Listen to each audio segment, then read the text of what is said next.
안녕하세요. 정치를 쉽게 풉니다. 정치의 10단. 이재명 대통령이 G7 정상회의에 참석한 가운데 한미 정상회담은 약속되었지만 트럼프의 조기 귀국으로 취소되었습니다. 그런데 이것을 두고 언론들은 이재명 대통령 패싱으로 몰아갔고 여기에 최경영 기자의 일침이 장렬했습니다.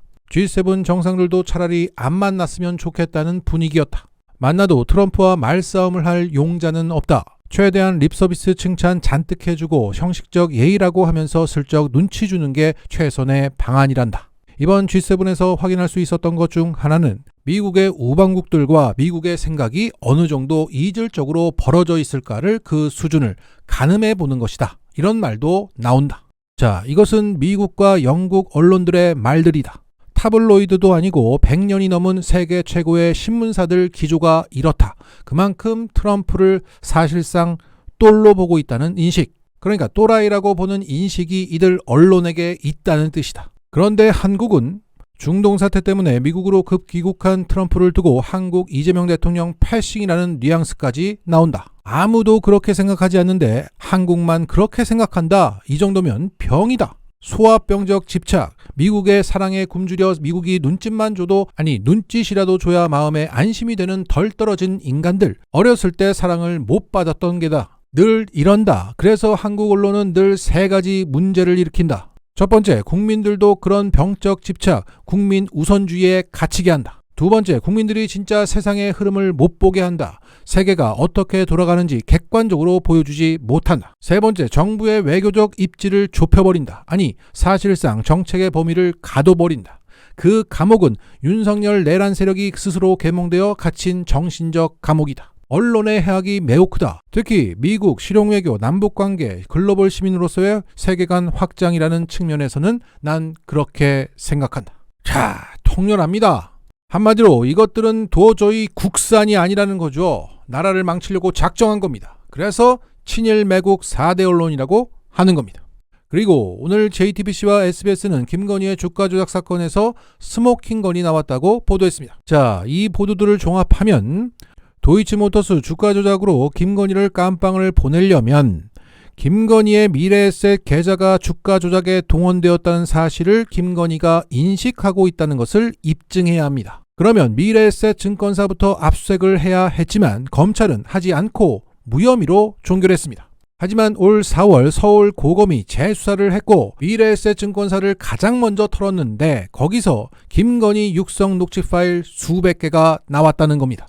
그중 블랙펄의 40% 수익을 배분하겠다는 김건희의 육성이 나왔고 이것은 주가 조작을 인식하고 있음을 입증하는 스모킹 건입니다. 더욱이 이종호의 블랙펄에서 언제 사고 팔지가 기록된 김건희 엑셀 파일이 나왔는데 이번 녹취 파일에서는 그 파일 내용과 일치하는 김건희 육성이 나왔다는 겁니다.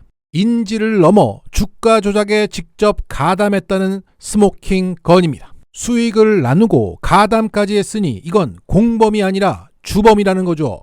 그런데 검찰은 이 쉬운 압수수색 한 번을 안 하고 수년째 뭉개면서 급기야는 무혐의 처분까지 내렸다는 겁니다. 이게 무슨 검찰입니까? 범죄 집단이죠. 또한 이번 보도의 의미는 블랙펄 이종호와의 직접 연관성이 확인되면서 최병 특검에서 다뤄질 3부 체크하고 그 3부 토건 주가 조작 수사에 탄력이 붙은 겁니다. 여기에 딴지 게시판에서는 이런 해석이 올라왔습니다. 부부 동시에 구속하면 안 된다는 여론 일으키려고 윤석열은 김건희 구속시킬 만한 증거를 터뜨리게 한 것이고 김건희는 눈치 까고 병원으로 도피한 것이다. 결국 여기도 각자 도생이라는 거죠. 힘들면 이혼하는 겁니다. 그리고 현재 국짐과 언론들이 김민석 총리 후보자의 전처부터 자식까지 건드리며 잔인하게 그를 조리돌림하고 있습니다. 이런 가운데 의리의 공격수 박선원 의원이 반격에 나섰는데 그 워딩이 참 호소력이 있습니다. 이어 김민석을 70억 주진우가 공격하고 있다. 자, 어려울 때 빌렸고 그 채무는 다 갚았습니다. 그래서 62세 정치인의 재산이 2억입니다. 그런데 그 재산 형성 과정을 뒤지고 있는 겁니다. 그것도 70억 재산을 가지고 있는 주진우가 비웃으면서 말이죠. 피식 웃음이 난다고 합니다. 기가 막힌 현실입니다.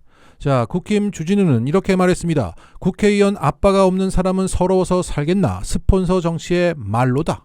그런데 주진우의 20살짜리 아들의 재산은 7억 6천입니다. 자, 그 재산 형성 과정이 정말로 궁금합니다.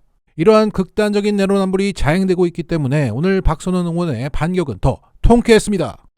재산 형성 과정이 김민석 총리 후보자는 재산이 형성된 게 없습니다.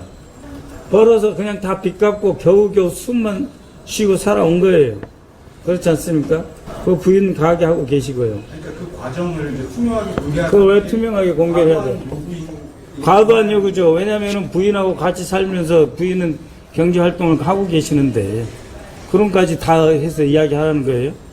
부인이 얼마 가게 해서 얼마 벌어서 그것까지 다 내가지고 집에 돈 못 갖다 주는 부군한테 그러면은 부인한테 얼마 벌어서 얼마 땡겨가지고 얼마 했다 이런 거 다 지금 끄집어 내라는 거예요. 그런 거잖아요. 한덕수 전 총리 같은 경우에 그렇게 돈이 많으면서 자기가 그 주미 대사할 때 그림만 파른 게 5번 전시회를 한 사람에 대해서 단 한 번이라도 문제 제기한 적 있습니까? 그렇게 숨만 겨우겨우 살아서 죽음을 이겨낸 김민석에게 돈 2억 있는 김민석에게 그렇게 요구를 하는 게 맞습니까? 김민석 후보자가 답변을 못해서 안 하는 것이 아니죠. 빚이 못 갚았으면 지금 빚이 있을 수도 있는 거예요. 주진우도 현금이 30억 있는데 부인하고 합쳐서 빚이 2억 8천이잖아요. 네? 4인간 채무 그것도 대출금이 많이고 4인간의 채무가 본인은 1억, 배우자 1억 8천만 원 갖고 있지 않습니까? 그래서 합쳐서 빚이 2억 8천만 원 있지 않습니까? 그런데 지난 7개월간